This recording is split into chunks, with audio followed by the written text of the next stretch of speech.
Este artículo ha sido verificado y aprobado por el biotecnólogo Alejandro Duarte el 1 de junio, 2019. La acrocianosis es un cuadro clínico caracterizado por una coloración azul de las zonas sacras.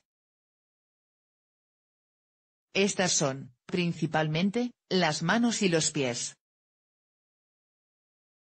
La palabra proviene del griego, donde acro significa extremo y cian, azul oscuro. Se trata de una coloración azulada persistente e indolora. La acrocianosis suele presentarse en mujeres, de hecho, se afectan con más frecuencia los dedos de la mano. Además, este cuadro suele desencadenarse con la exposición al frío o bajo situaciones de estrés. En este artículo te explicamos en qué consiste y su tratamiento. Sigue leyendo. ¿Por qué se produce la acrocianosis? La acrocianosis consiste en la coloración azulada, y la frialdad de las partes distales de las extremidades. También suele presentarse sudoración.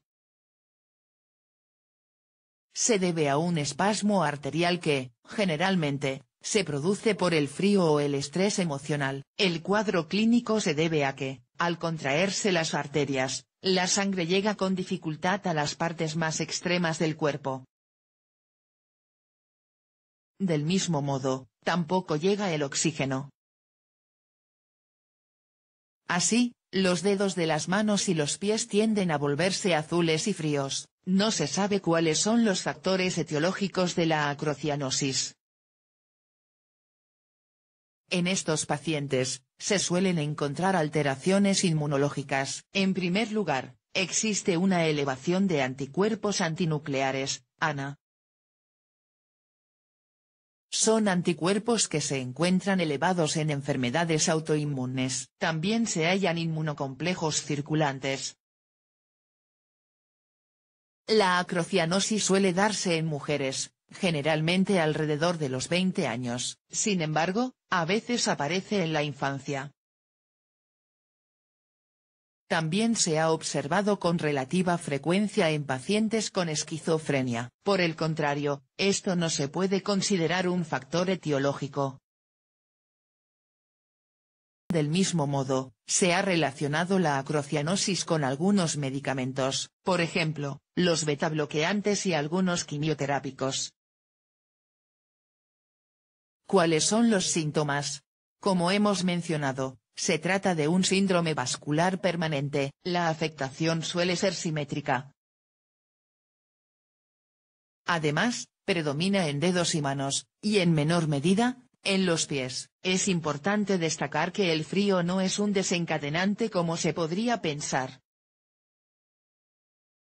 Es un agravante de la sintomatología, que se encuentra menos acentuada en épocas de calor. Aunque se trata de una patología indolora, en ocasiones sí que puede haber mayor sensibilidad y dolor.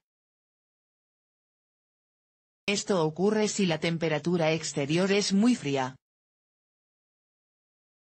Del mismo modo, suele darse hiperhidrosis. Es un síntoma caracterizado por una excesiva producción de sudor.